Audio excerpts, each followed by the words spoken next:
Nirbhaya case കഴിഞ്ഞ് 12 വർഷങ്ങൾ പൂർത്തിയാകുന്നു.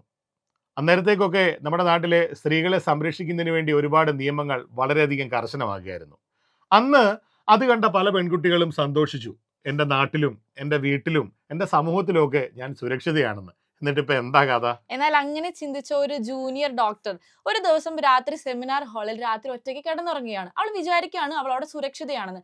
എന്നാൽ നാടിനെ മൊത്തം നടുക്കിയ ആ ഒരു കൊൽക്കത്തയിലെ ആർജിക്കർ മെഡിക്കൽ കോളേജിലെ ആ ഒരു വാർത്ത, ആ ഒരു പീഡന കേസ്, കൊലപാതകം നമ്മളെല്ലാവരും അറിഞ്ഞു കാണുമെന്ന് ഞാൻ വിശ്വസിക്കുന്നു. അതിനു മുമ്പായിട്ട് ഡോക്ടർ വന്ദനദാസിനെ കുത്തിക്കൊന്നായിരുന്നു ഒരു നരാധമൻ, ഡ്രഗ് അടിച്ചേച്ച് വന്ന്.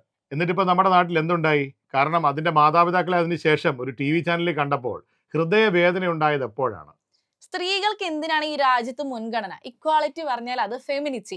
ഇതുപോലെ തന്നെ ഗൗരി ലക്ഷ്മി, ആ ഒരു പ്രശസ്ത ഗായിക ഗൗരി ലക്ഷ്മിയുടെ ലിറിക്സിന് വളരെയധികം സോഷ്യൽ മീഡിയയിൽ വളരെയധികം ട്രോളുകൾ നേടിക്കൊടുത്തൊരു സാധനമാണ്.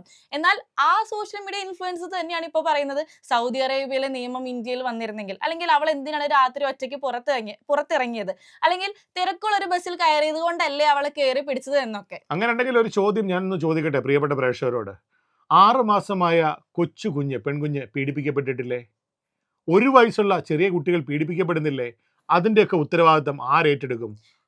നാടിനെ നടക്കുന്ന ഇത്തരം സംഭവങ്ങൾ നടക്കുമ്പോഴെങ്കിലും ഒന്നോർക്കുക, അവൾ അങ്ങനത്തെ ഒരു ഡ്രസ്സ് ഇട്ടത് കൊണ്ടോ രാത്രി അങ്ങനെ പുറത്തിറങ്ങിയത് കൊണ്ടല്ല ഇങ്ങനെ നടക്കുന്നത്.